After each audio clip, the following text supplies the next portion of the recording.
Thank you so much, Ma'am Penny. As usual, kahit na maaga, napakaganda mo pa rin. Thank you. Na-miss kita, sabi ko sa kanya, bakit ka wala doon nung nag-launching? Kasi madalas pagka may launch o meron kami activity, tinitingnan ko kagad, hinahanap ko yung dalawang mistisa, si Ma'am Astra at saka si Ma'am Penny. But thank you so much, Ma'am Penny Belmonte.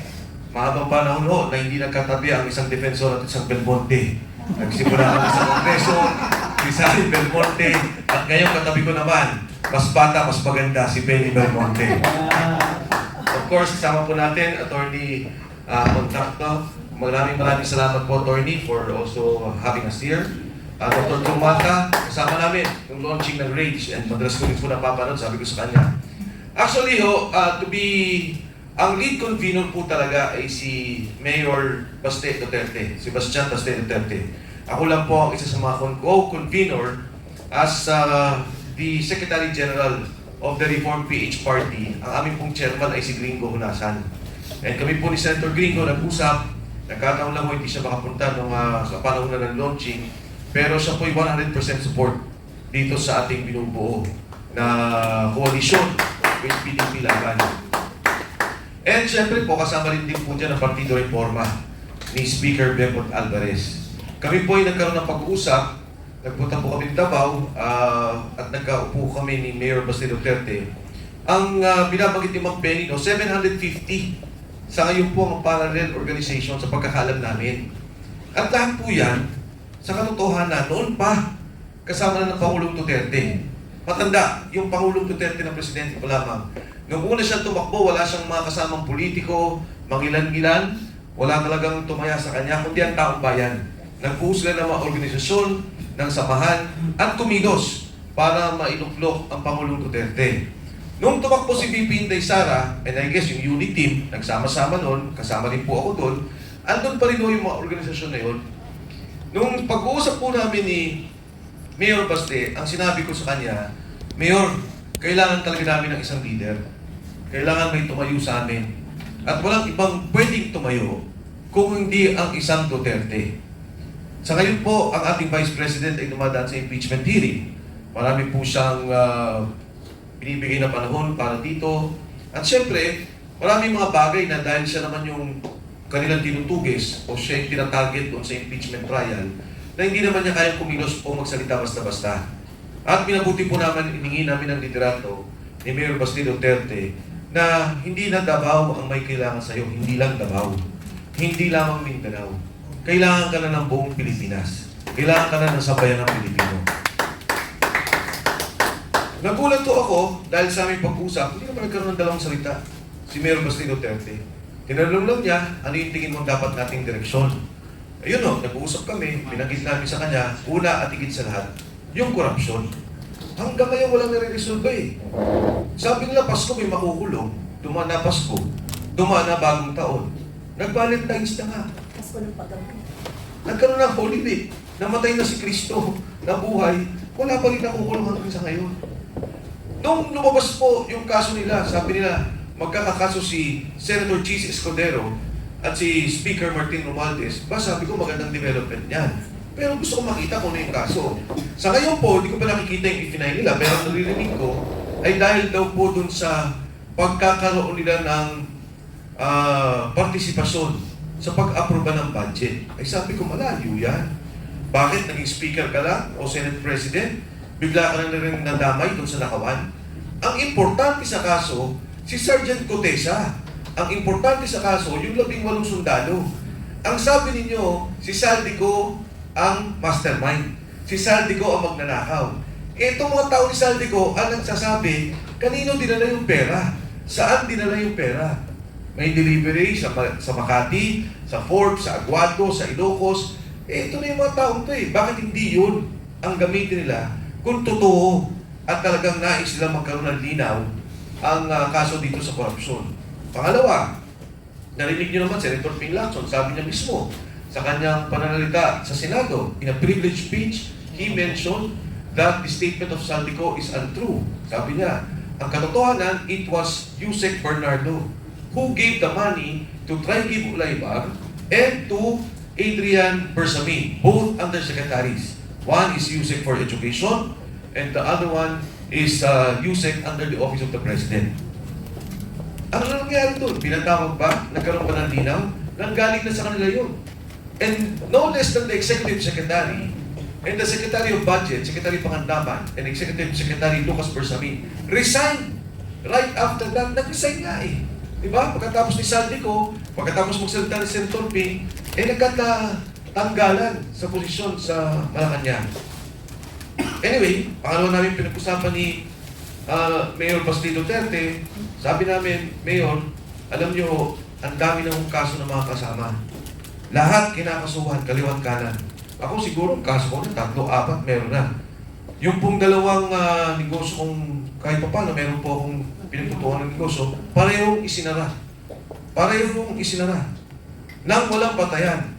Ako, kaya namin labanan dahil walang patayan yung pagsara nila. Paano yung tao? 100 po ang natanggal dun sa isang kumpanya. Yung isang kumpanya matatanggal 700. Krisis nga ngayon eh. Yung isang kumpanya na maraming matatanggal na mga empleyado, investor lang ho ako doon.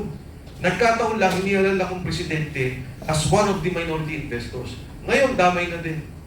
So sabi ko, Mayor, kailangan tayong magkaisa, magtulungan kasi yung mga kasama natin, kinakasuhan. At alam niya, maski pala siya, meron siyang negosyong sinara doon sa Davao. At narinig natin doon sa kanyang talumpati, yung mga negosyante ginigipit pag nakita nakaligid sa kanya. And pangatlo, yung itigil nila yung pamumulitika nila. Itong ginagawa lang Inday Sara, tingnan niyo, nagsasalita ang Malacanang. Sabi nila, itigil nyo na yung politika, may krisis tayo, magtulong-tulong tayo. Sino bang nauna? Hindi ba itong kaso nila ng impeachment kay VP Inday Sara? Kung ang gusto ng Pangulo ay katahimikan, kung ang gusto ng Pangulo ay walang gulo, ipatigil niya yan. Huwag niyang sabihin na independent ang Congress, tao niya lahat ng mga yan. Ayaw nga mag-impeach ng mga congressman eh. Natatakot din sila eh. Diba? Dalawa, takot sila na alam nila manalo si Inday Sara at pag nag-impeach sila, delikado sila sa 2020. Ang pangalawa din takot nila, pag nanalo si Inday Sara, lalo't nakikit yung mga nagnakaw, alam din nila, lagot sila sa 2020. Ngayon, yung ginagawa kay VP Inday Sara, naglabas na daw COA with finality disallowed. Oh, sige, disallowed. Nasa COA pa yan eh. Ang natitirang pondo dyan, 73 million na kailangan niyang ayusin. Kailangan niyang i-justify pa o mag-appeal pa siya tungkol dito. Ito ho, ikikwento ko sa inyo. Buksan nyo, may mga cellphone kayo nakikita ko. I-google ninyo ang COA, Commission on Audit. Number 1, Department of Agriculture. Suspended, disallowed, 8.5 billion. May investigasyon ba? May narating ba tayo? Wala. Yung pong Department of Health, 10.5 billion. May narinig pa tayo may investigasyon? May natanggal? Wala. Nakalagay po dun sa mga findings sa Department of Health. Almost 150 million ang nag-expire na gamot or about to expire. Binili, hindi dinidistribute, mag-expire. 150 million. Talo pa nga yung pondong inimbestigan na kay VP Inday. O pangatlo, Department of Public Works and Highways, 17 billion pesos. Pagdating nyo po sa Department of Energy, may problema tayo ngayon sa langis, may problema tayo sa ating mga petrolyo, sa crudo. Charges, hindi ko alam kung detalye, basta nakalagay sa COA charges, 186 billion pesos. Wala tayong naririnig. Pero si Inday, dahil kalaban, gigibain. Dahil si Inday, takot sila, gigibain. Yan ang politika. The highest rated official as of now is Vice President Inday Sara Duterte. Mataas kay Pangulong BBM, mataas sa Senate President, mataas sa Chief Justice, mataas sa Speaker of the House. And yet, itong apat na to, wala. Siya iniimbestigahan. Magkano ang confidential funds ng Pangulo taon-taon? 4.5 billion. Ha? Sabi nila, 11 million. Inubos. Diba? 11 days. 11 million, 11 days. I-compute nyo. 4.5 billion divided by 365 days. 12 million a day. Ano patayan yun? Nagagalit kayo, pero tingnan ninyo, ang dali-dali naman. Diyan sa COA report. Ang pang-apat to, yung problema natin sa ngayon, may kinakaharap tayong krisis. Anong ginagawa nila? Nagbigay na tayo ng emergency power sa Presidente. Ang sabi natin sa Presidente, gawin mo na yung dapat mong gawin. Ang presyo ng kerosene at LPG, triple. Di ba? Nag-triple. O magkano lang ibinawas ngayon? 3 piso, 8 piso? Magkano po ba? Ang LPG na malaki, 170 na. O magkano binawas lang dito sa excise tax na pinayagan? Pero the President is given the powers now para ibagsak lahat ng presyo. Huwag payagan ang pagtaas ng mga presyo. Ginagamit niya ba? Ngayon o, simpleng solusyon. Magkano ang nalagay na pondo sa bawat distrito ng isang congressman? 1.5 billion pesos for each district. Sige o, huwag natin kunin lahat. Kalahati lang. 750 million, baka may proyekto naman din kailangan. At kailangan din naman natin yung mga proyektong yan. Kahit na yung 30-40% dyan na uuwi sa korupsyon, alam naman natin yun, nakita na natin sa flood control. Eh yung 200 billion, malaki ang maitutulong para maibsan ang problema ng mga drivers. Ano ang ibig kong sabihin? Ngayon, nagrarally ngayon. Ang mga driver tuloy-tuloy. Pagtaas ng krudo, presyo madali, ang bilis. Pero pagka ang driver magtataas, wala. Ang batas, hindi sila pinapayagan, dadaan sila sa mahabang proseso. Binawi pa. Meron ng proposal, si Elise, sabi niya, magkaroon ng direct subsidy. I-cap sa 70 pesos. Huwag na ho yun. Baka sabihin pa, tatamaan yung mga mayayaman. Yung mga mahirap na lang. If I'm not mistaken, we have about, di ako sigurado dito I think mga sa private, yung public pala transport. Di ako sigurado, but I will check the data. Ayoko na muna sabihin yung numero. Pero kung bibigyan nila ng direct subsidy, ang mga taong yun, pwedeng i-cap sa 70 pesos. I-subsidize na 70 pesos, aabutin ang gobyerno na mga 10 bilyon kada buwan.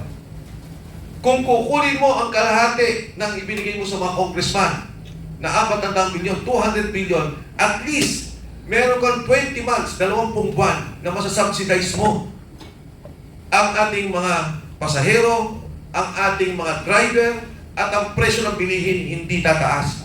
Dahil direkta na merong koneksyon yung mga delivery trucks tungkol dito. Yun lang yung tricycle driver, jeepney driver, yung mga nagpapasada, UB Express, yung mga nagdi-deliver ng utility, yan yung bigyan nila ng pagtugon. Bigyan nila ng subsidyo. Malaki ang may tutulong. Ginagawa ba nila? Hindi. Wala ho eh. Ano ang pangalawang sinabi ni Leon Libiste? O yung kay Egay, 70 cap. Yung kay Leon Libiste, baba. From 12% pa to 10%. Ano ang epekto niyan? Kung may 50,000 pesos ang isang pamilya, mababawasan kahit ng mga 500, 600 pesos. Up to 1,000 if I'm not mistaken. Ayaw nilang payagan. Pero yung trilyon-trilyon na nakawan na nakita natin, walang problema, hindi yun imbestigan.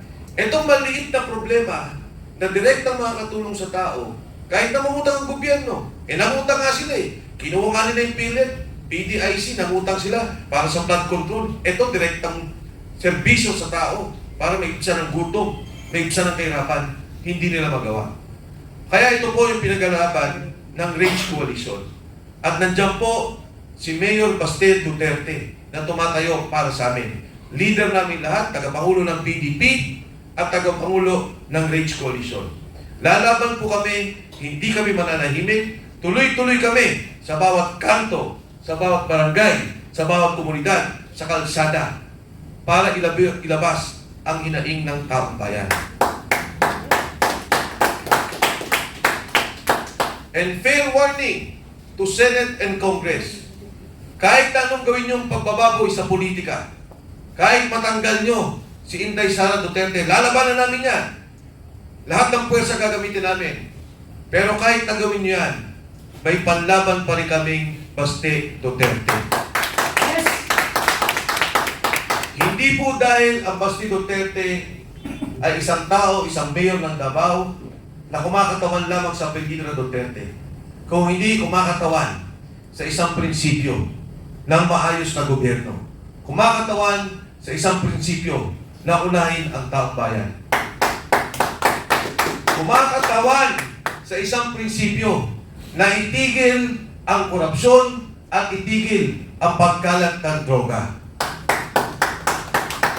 Isang karangalan po na nandito sa isang makasaysayang partido, noong pa man nakita natin lumalaban ng PDP, lumaban kay Marcos Jr., Senior, ngayon lumalaban kay Marcos Jr., at kasama niyo po kami, ang Reform PH, isang bagong partido, pero kasanib niyo sa laban ng bayan. Maraming salamat po, magandang umaga sa inyo lahat. Napakainit ng umaga ngayon. Sinasabayan nyo yung 50 plus na temperature. No? Baka mag-collapse tayong lahat. Pero dapat hindi tayo mag-collapse. Yung mga talagang tiwali ang siyang dapat magsipagtumba.